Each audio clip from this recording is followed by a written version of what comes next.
মানুষ জানতে চাইবেন যে মানুষ কোন সময় গঙ্গার নিচ দিয়ে পার হচ্ছেন সেটা বোঝার সুবিধার জন্য গঙ্গার নিচে যে অংশটায় সুড়ঙ্গ রয়েছে সেই অংশটায় নীল আলো দিয়ে সাজানো হয়েছে। এই শুরু হলো গঙ্গা, আমরা দেখতে পাচ্ছি গঙ্গার পাশে কিছু আলোর ব্যবস্থা করা হয়েছে, রঙিন নীল আলো এবং তার সঙ্গে কিছু ফ্লুরোসেন্ট ছবি, যাতে বোঝা যায় যে গঙ্গার উপর দিয়ে মানুষ যাচ্ছেন সেই বিষয়টা যাতে বোঝা যায় তার জন্য কিন্তু এরমভাবে নীল আলোয় সাজানো হয়েছে গোটা টানেলের অংশটা। এই যে অংশটা সেটা 520 মিটার তার দৈর্ঘ্য, 520 মিটার এই রাস্তা টানেলের পেরোতে সময় লাগবে 46 সেকেন্ড। এই 46 সেকেন্ডেই মানুষ কিন্তু পার করবেন। অন্যান্যভাবে কোনোভাবেই এই টানেল দেখা সম্ভব নয়। এই টানেলে ভেতর থেকে গঙ্গা তো দেখা যাবে না অবশ্যই, কিন্তু গঙ্গার নিচে যাতে নির্দিষ্ট করা যায় যে কোন অংশে মানুষ গঙ্গার নিচ দিয়ে যাতায়াত করছে তার জন্য এই বিশেষ নীল আলোর ব্যবস্থা করা হয়েছে।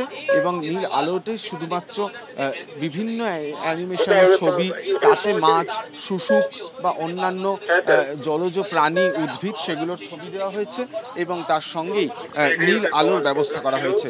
এই সবটা মিলিয়েই মানুষকে বোঝানোর চেষ্টা করা হবে যে তারা গঙ্গার নিচে এসে গিয়েছেন এবং এভাবেই গঙ্গার নিচে মানুষের যে যাত্রা সেটাকে স্মরণীয় করে তোলার চেষ্টা করছে মেট্রো কর্তৃপক্ষ। এবং এই আমরা গঙ্গা থেকে এই মুহূর্তে বেরিয়ে এলাম এবং কিছুক্ষণের মধ্যেই হাওড়া স্টেশনে ঢুকবো আমরা, এবং এভাবেই কিন্তু এই গোটা অংশটাকে স্মরণীয় করে রাখার চেষ্টা করেছে মেট্রো কর্তৃপক্ষ।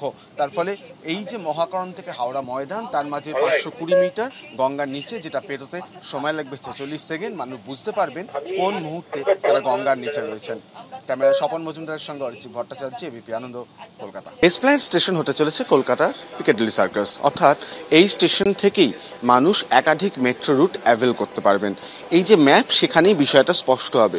আমরা এখন দাঁড়িয়ে রয়েছি এসপ্ল্যানেড স্টেশনে এবং এই হচ্ছে মেট্রোর গ্রিন লাইন, যে গ্রিন লাইন অর্থাৎ সল্টলেক সেক্টর 5 থেকে হাওড়া ময়দান পর্যন্ত যাবে।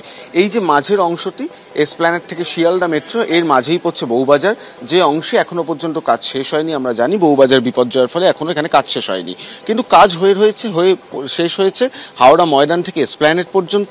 অন্যদিকে এই মুহূর্তে মেট্রো চলাচল করছে শিয়ালদা মেট্রো থেকে এই সল্টলেক সেক্টর 5 পর্যন্ত।